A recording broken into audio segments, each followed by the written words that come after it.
अस्सलाम वालेकुम viewers, welcome to Hina Bilal Canada vlogs. जैसे कि आप देख सकते हैं कि बहुत तेज़ स्नो फॉलिंग हो रही थी।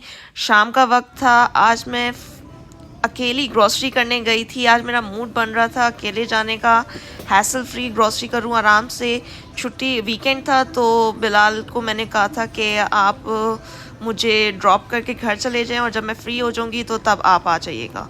तो वो मुझे ड्रॉप करके बच्चों को लेके घर चले गए थे एंड मैं थोड़ा सा अपना मी टाइम, हम लोग औरतों का मी टाइम क्या होता है वो भी ग्रॉसरी करने में ही मी टाइम निकलता है। लेकिन थोड़ा सा बंदा अगर माइंड फ्री होके ग्रॉसरी करे ना तो कम चीज़ें उठाएगा। जब बंदा टेंशन में जाता है ना ग्रॉसरी करने, ये मेरे साथ जो है ना, अब लोगों के साथ, आप लोगों के साथ होता है तो कमेंट्स में बताइएगा। मेरे साथ होता है कि जब बंदा टेंशन में होता है या फिर कुछ बच्चे तंग कर रहे होते हैं या कुछ कर रहे होते हैं ना, तो बिलाल और मैं जो है ना वो एक्स्ट्रा चीज़ें उठाने लग जाते हैं जल्दी के चक्कर में, और आप लोगों का और मज़ीद बिल बन जाता है। तो इसलिए आप लोगों को जो, और स्पेशली मुझे पता होता है कि जब बिलाल साथ नहीं होते ना तो वो एक्स्ट्रा चीज़ें भी उठाते हैं तो बाद में रिग्रेट करते हैं।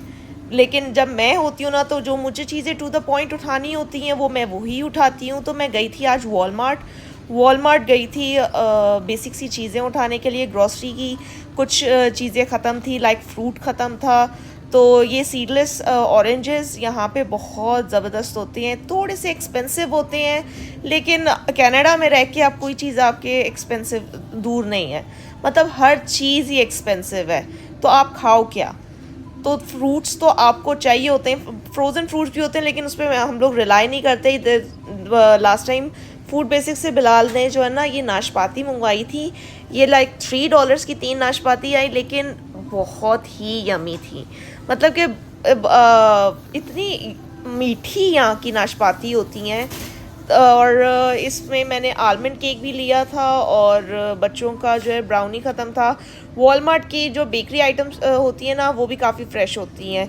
सबसे जो फ़्रेश चीज़ होती है वो तो कॉस्टको की होती है, जो बेकरी आइटम्स होते हैं। लेकिन कॉस्टको के जो है ना मसला ये है कि उनकी जो है ना काफ़ी बल्क में चीज़ होती है, तो इतनी ज़्यादा चीज़, इतना मीठा ज़्यादा बंदा खा नहीं सकता। तो इसलिए टी टाइम के लिए मैंने जो है ना यहाँ से आलमंड केक ले लिया। अब मुझे थोड़ी बहुत जो है ना वो सब्ज़ी लेनी थी, लेकिन मैंने बोला कि वो ऑनलाइन वहाँ से मंगवा लूँगी। तो मशरूम्स बिलाल के रहते थे, बिलाल ने वीकली मैं जो है ना उनके लिए एक मशरूम सॉस बना देती हूँ। उसकी भी रेसिपी आपके साथ शेयर किसी दिन करूँगी। मशरूम सॉस मैं बना के ना फिर उनके जो लंच होता है उसमें क्रॉसॉन में जो है ना वो मशरूम सॉस रख देती हूँ, तो उनको बहुत ही यमी लगती है बेसिकली। तो फिर उसके बाद मैंने सोचा, मुझे ना काफ़ी लास्ट और काफ़ी ज़्यादा पहले भी वीडियोस पे जो है ना कमेंट्स आ रहे थे कि आप अकेली, आपके कोई नेबर्स नहीं है, मतलब आप अकेली कैसे सरवाइव करती हैं। यहाँ पे जो है ना आप लोगों को फैक्ट बताऊँ, एक मेजर फैक्ट है और एक ये मेजर ड्रॉबैक है कनाडा का। कनाडा क्या, शायद अब मैं फ़र्स्ट टाइम बाहर आई हूँ, तो ये है कि यहाँ पे ना बिल्कुल भी लोग इतना मुंह नहीं लगाते। मतलब कि ज़्यादा गोरों से ज़्यादा ना, नॉन मुस्लिम से ज़्यादा मुस्लिम्स जो है ना वो इतने वार्म वेलकम नहीं है यहाँ पे। लोग आपको अवॉइड करते हैं। आई डोंट नो वाई, आपको को क्यों अवॉइड करने। हालांकि मुस्लिम्स को सपोर्ट करना चाहिए, जो न्यू इमिग्रेंट्स आते हैं उनको सपोर्ट करना चाहिए, लेकिन नहीं, यहाँ पे जो है ना वो मुस्लिम्स आपको नहीं मुंह लगाना पसंद करते। तो ये ड्राइड फिग्स थे, ये मैंने एक लिए थे, मैंने लास्ट टाइम ग्रॉसरी में लिए थे, बहुत ही ज़बरदस्त है। मैंने ऐसी इंजीर ना कभी भी नहीं खाई है, इतनी मज़े की चुई और सॉफ्ट इंजीर है, टर्किश इंजीर कि आप लोग, क्योंकि पाकिस्तान में ना वो मिलती थी लेकिन वो हार्ड मिलती थी। मेरा आयरन लेवल्स मेरे जब अभी कम आए थे टेस्ट में, तो फिर मुझे डॉक्टर ने रेकमेंड किया था कि आप जो है ना इंजीर खाएं। तो मैंने यहाँ पे आके ये इंजीर का एक पैकेट लिया था एंड इतने मज़े का था, और इतना सॉफ्ट टर्किश इंजीर होती है कि आप एज अ, मतलब चॉकलेट का, अगर आपको कोई मीठा खाने का दिल है ना खाने के बाद, तो आप एक इंजीर मुंह में डाल दें, सारी आपकी मिठास दूर हो जाएगी। यहाँ से देसी मूंगफलियाँ भी मिलती हैं, $5 की थी, लेकिन जिनको शौक़, हम लोग पाकिस्तान में जो है ना लोग ख़ुसूसन सर्दियों में, मेरी मदर को बहुत शौक़ है मूंगफलियाँ खाने का, लेकिन यहाँ पे मुझे इतनी नहीं पसंद, तो हम लोग सिर्फ dry fruits, mix dry fruits का पैक कॉस्टको से उठा लेते हैं। अब मैं जो ब्रेड यूज़ करती हूँ वो यूज़ करती हूँ डेम्स्टर्स की मल्टीग्रेन। ये मल्टीग्रेन ब्रेड जो है ना वो मेरे लिए आती है, क्रॉसन जो है ना वो बिलाल के लिए आते हैं, और वाइट ब्रेड जो है ना वो बच्चों के लिए होती है। बच्चों को कई दफ़ा मैंने मल्टीग्रेन पे टेस्ट डेवलप करने की कोशिश की है, लेकिन जब उनको ज़्यादा वाइट ब्रेड ही पसंद आती है, तो मैं वंडर की वाइट ब्रेड लेती हूँ। लेकिन अगर क्योंकि बहुत ज़्यादा फ्रेश और सॉफ्ट होती है, लेकिन मैं तो प्रेफर करती हूँ कि कभी उनका ध्यान नहीं होता और मैं बस उनको खुद जब कोई नाश्ता करवाना होता है तो उनका ध्यान नहीं होता, तो वो मल्टीग्रेन भी खा लेते हैं।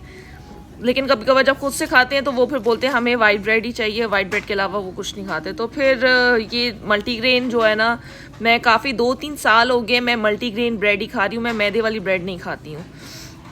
क्योंकि आप बाकी चीज़ों में इतना मैदा खा रहे होते तो आपको मैदे वाली ब्रेड, मेरे ख्याल से अगर आप ये एक चीज़ जो है कट डाउन कर सको, वाइट ब्रेड की जगह मल्टीग्रेन ब्रेड खाएं, तो मेरी तो ये पूरा वीक चलती है।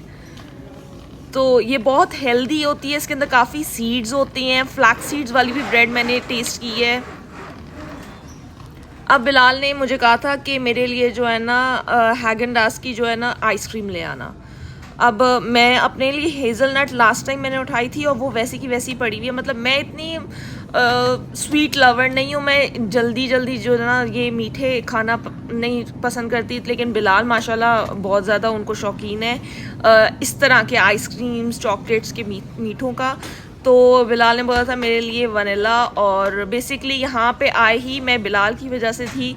उन्होंने कहा था यार मैंने अपनी आइसक्रीम लेनी है, मैं क्या करूँ? तो फिर मैंने उनको बोला कि मुझे ऐसा करें आप ड्रॉप कर दें और मैं आपके लिए आइसक्रीम ले आती हूँ। तो उन्होंने कहा था ठीक है, सिर्फ आइसक्रीम और ब्रेड्स ले लेना, तो ज़्यादा एक्स्ट्रा चीज़ें ना उठाना। मैं ना जी एक्स्ट्रा चीज़ें नहीं उठाऊँगी, लेकिन मैंने भी कोई एक्स्ट्रा चीज़ें नहीं उठाई। मुझे पता होता है कि आपको फ्रूट ज़रूरत है, बनानाज, ऑरेंजेस वगैरह ज़रूरत होते हैं। तो खैर स्लाइस चीज़ भी लेनी थी, चीज़ भी ख़त्म थी। अब औरत जो घर में पूरा दिन रहती है, जो कुकिंग करती है, उसको पता होता है कि क्या चीज़ चाहिए, क्या चीज़ नहीं चाहिए। और ये सही भी रहता है कि जब हम अकेले आते हैं ना तो हमें पता होता है कि हमने कैसे ग्रॉसरी मैनेज करनी है, कैसे बजट को मैनेज करना है।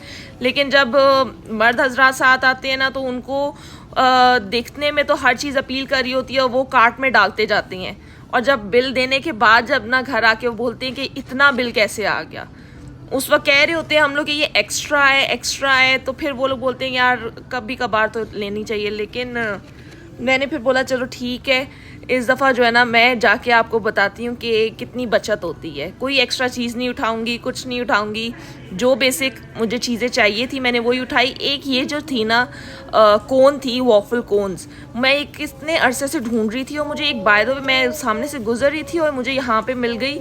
तो ये था कि मैं स्कूप, कई दफ़ा बच्चों को ना घर में दिल करता है आइसक्रीम खाने का, बाहर की भी जो आइसक्रीम्स है ना वो हलाल नहीं होती, उनमें भी मोनोडाइग्लिसराइड्स होते हैं। तो ये वाली जो प्लांट बेस्ड थी, इसको कोन में रख के एक बंदा कभी कभार एज अ कॉर्नेटो ऊपर स्प्रिंकल्स डाल के खा लेता है, तो काफ़ी अच्छा लगता है। तो मैं बात कर रही थी कि यहाँ पे जो है ना मुस्लिम्स को सपोर्ट नहीं करते। एक ये हार्श रियलिटी है, लेकिन जो 1 साल का मेरा एक्सपीरियंस है ना वो ये कहता है कि कनाडा में ना, मतलब कि आप अगर बेसमेंट में रहते हो या आप अगर उनके लेवल पे नहीं हो या आप उतने अमीर नहीं हो तो आपको इतना सपोर्ट नहीं मिलेगा। और ये सिर्फ मैं नहीं हूँ, ये मोस्टली यहाँ पे जितने लोगों से मैं मिली हूँ ना, उन्होंने अपना यही आबीती बताई है कि स्टार्टिंग में जो भी यहाँ पे आता है ना उसको कोई सपोर्ट नहीं मिलता, ना सपोर्ट मिलता है ना इमोशनली। इधर जो है ना आपके फ्रेंड्स बनाना बहुत मुश्किल है, बहुत लिटरली बहुत मुश्किल है, क्योंकि इधर की लाइफ एक तो इतनी बिजी है ना, आप पूरा दिन जो है ना वो हर बंदा यहाँ पे 7 to 5 जॉब कर रहा होता है, हर बंदा, औरत क्या मर्द क्या, हर बंदा जो है ना 7 to 5 जॉब कर रहा होता है। तो हर बंदे का जो है ना वो, और जब वो जॉब से फारिग होता है तो बस उनको घर में और फिर 7 o'clock 8 o'clock सोना होता है। और रही बात से वीकेंड्स की, तो वीकेंड्स पे भी जो है ना वो हर बंदा ऑक्यूपाइड होता है कि उन्होंने ग्रॉसरीज करने जानी होती है, आगे पीछे करना जाना होता है। ये बाहर की लाइफस्टाइल है और ये हार्श रियलिटी है कि आप इधर ओकेजन्स के अलावा ना मतलब सालों साल गुजर जाते हैं आपने। अब जिनकी ऑलरेडी सेटल्ड फैमिली है उनका तो डिफरेंट केस है ना, लेकिन जो एज अ न्यू इमिग्रेंट आते हैं वो अपने आप को मेंटली प्रिपेयर्ड रखें कि इधर आप ही हैं और इधर क्योंकि आपने सिटी टू सिटी मूव करना है, आपका परमानेंट कोई ठिकाना नहीं है, तो आप इस चीज़ पे कर ही नहीं सकते।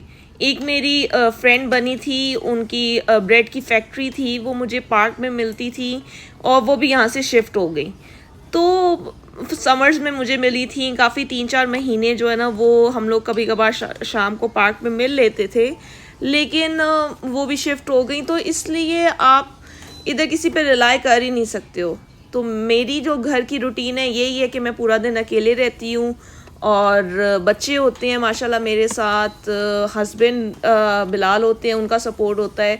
लेकिन एक जो आप किसी से फ़ेस टू फेस 1-to-1 बात करते हैं आउटसाइडर के साथ, वो यहाँ पे चीज़ नहीं है। वो उसको मैं यहाँ पे बहुत ज़्यादा मिस करती हूँ। पेरेंट्स को, वो ऑब्वियसली पेरेंट्स की तो कोई जगह नहीं रिप्लेस कर सकता, लेकिन कोई भी नहीं होता आपके पास यहाँ पे आपसे बात करने के लिए, आपसे फ़ेस टू फेस। मतलब मुझे किसी से फ़ेस टू फेस बात किए हुए एक अरसा गुजर गया है। मतलब कि बिलाल तो ऑब्वियसली बिलाल तो मेरे साथ रहती हैं, उनके अलावा मैंने आज तक इतनी उससे किसी से बात ही नहीं की। तो ये यहाँ की हार्श रियलिटी है कि लोग पूछते हैं कि आपके इतने अरसे में कोई फ्रेंड्स नहीं बने या आपका कोई कुछ सर्कल नहीं बना। तो यहाँ पे जो है ना ये सर्कल बनाना बहुत टफ है। तो फिर ग्रॉसरी मैंने ले ली और ग्रॉसरी करने के बाद ये आपको मैं दोबारा बता दूँ, ये है वॉलमार्ट एंड ये आपको जितनी ग्रॉसरी मेरी दिख रही होगी ना, इतनी ग्रॉसरी की प्राइस जब देखेंगे ना आप, तो आपको पता चल जाएगा कि कनाडा में कितनी ज़्यादा इन्फ्लेशन आ चुकी है, बहुत ज़्यादा इन्फ्लेशन आ चुकी है। और कनाडा का जो मौसम है ना वो इस दफ़ा जो है ना इतनी ठंड नहीं पड़ी, लेकिन जो ड्राई ठंड नहीं होती है, ड्राई ठंड वो काफ़ी ज़्यादा है। तो जिसकी वजह से जब आप बाहर जाते हैं ना तो आपको वो ड्राई ठंड आपके लिप्स को और वो कट कर रही होती है बहुत ज़्यादा। तो इसलिए मैं जो है ना यहाँ पे जब भी चेकआउट करती हूँ ना तो मैं सेल्फ़ चेकआउट पे बिलीव करती हूँ, क्योंकि यहाँ पे ना बड़ा एक अच्छा तरीका है कि आप ख़ुद चेकआउट करें।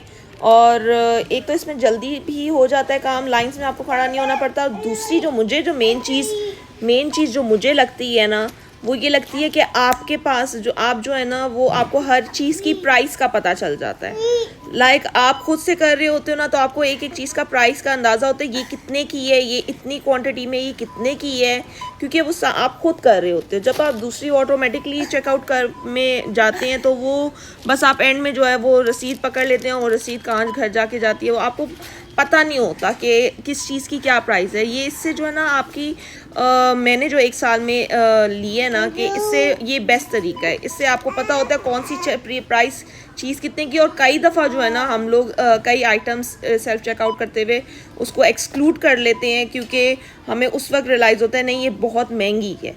और अगर आप ऑटोमेटिकली चेकआउट में जाते हैं तो वो चीज़ स्कैन होके जाती है और आपको पता नहीं चलता एंड यू आर लाइक अच्छा एंड में बिल दे दिया है। और फिर घर आके आप देखते हो कि यार ये तो इतनी महंगी थी, ये इतनी महंगी थी, ये नहीं लेनी चाहिए थी, ये नहीं लेनी चाहिए थी। तो मैं प्रेफर करती हूँ सेल्फ चेकआउट को। आपको थोड़ा सा खुद करना पड़ता है, लेकिन इससे आपको ये पता चल जाता है कौन सी चीज़ कितनी प्राइस की है। तो फिर उसके बाद बिलाल को मैंने फ़ोन कर दिया था सेल्फ चेकआउट करने के बाद। और यहाँ पे अगर आपने फ्रूट्स को भी चेकआउट करना होता है ना तो उसकी अलहदा से ऑप्शन आती है, उसको ऊपर आप रख देते हैं जिसके ऊपर बार कोड नहीं होता क्योंकि फ्रूट्स के ऊपर, तो उसका वो मशीन ऑटोमेटिकली वे कर लेती है और फिर उसके बाद जो है ना वो उसकी प्राइस आपको लगा देती है। जैसे ये सीडलेस ऑरेंजेस हैं तो इनको आपने सर्च बार में सर्च किया और फिर उसके बाद आपने या तो सर्च बार में आप लिख दें ऑरेंज, या फिर आप देख लें कि सामने जो फ्रूट्स की ऑप्शंस आ रही हैं उसमें ऑरेंज बना हुआ है, तो अगर ऑरेंज बना हुआ है तो उसको क्लिक करें एंड फिर उसके बाद वो खुद ब खुद ही वे करके उसकी प्राइस ऐड कर देगा उसके अंदर। तो ये मैं नए इमिग्रेंट्स को बताना चाहती हूँ कि सेल्फ़ चेकआउट बहुत अच्छी चीज़ होती है, और अगर आप नए एज एन इमिग्रेंट्स आ रहे हैं तो आपको वैसे सेल्फ़ चेकआउट ही करना चाहिए। उससे आपको ना एक अंदाज़ा हो जाता है कि हर चीज़ की प्राइस क्या है, और कुछ चीज़ों की इतनी ज़्यादा प्राइस होती है और वो फ़जूल की चीज़ होती है, और आप ऐसे उठा लेते हैं कि वो इतनी शायद प्राइसी नहीं है, लेकिन वो प्राइसी होती है और वो फिर काफ़ी आपके बजट में ना जो एक्स्ट्रा ऐड ऑन कर लेती है। तो इसलिए आप उसको, अगर कोई प्राइसी आपको लग रही है तो आप इधर से उनके जो मैनेजर होते हैं उनको आप बोल देते हैं, और वो आपकी वो चीज़ जो है ना आपके उसमें से कटवा देते हैं, वो डिडक्ट हो जाती है ऑटोमेटिकली। तो इसलिए फिर उसके बाद ये सबसे बेस्ट चीज़ है, अगर आपने इधर आना है और आपने एक बजट पे लाइफ गुजारनी है ना, तो अगर आप बल्कि आप जितने अमीर भी हो जाओ ना, लेकिन मेरा ख्याल है थोड़ी सी आपको हैसल करनी पड़ती है खुद से, लेकिन self checkout is the best option. Costco पे भी मैं सेल्फ चेकआउट करती हूँ, और वॉलमार्ट पे भी, ग्रोसरी स्टोर्स में मेरी प्रेफरेंस होती है। कई दफ़ा बच्चे जब ज़्यादा तंग करते हैं तो फिर हम लोग ऑटोमेटिकली चेकआउट पे चले जाते हैं, लेकिन मेरी प्रेफरेंस होती है कि मैं सेल्फ चेकआउट पे जाऊँ, ताकि मुझे ईच एंड एवरीथिंग की जो है ना प्राइस पता हो कि ये कितने की आती है, कितने की नहीं आती। देखिए, आप देख रहे हैं कि $60 बिल आया है। $60 आपको इन सब चीज़ों का बिल आया है, और बहुत ज़्यादा महंगाई है। बी प्रिपेयर्ड, आप एज अ न्यू इमिग्रेंट आ रहे हैं कनाडा, इंडिया से आ रहे हैं, पाकिस्तान से आ रहे हैं, प्रिपेयर्ड रहें कि आपको ये चीज़ें यहाँ पे फेस करनी पड़ेंगी। काफ़ी ज़्यादा महंगाई है। फाइनेंशियली आप लोगों का जो है ना वो आप लोगों को स्ट्रॉन्ग रह कर आना पड़ेगा। यहाँ पे देखें बाहर -12 हो रहा था। तो अगर आपको ये वीडियो पसंद आई है तो इस वीडियो को लाइक और शेयर करें, और हिना बिलाल कनाडा व्लॉग्स को सब्सक्राइब करना ना भूलिएगा। शुक्रिया।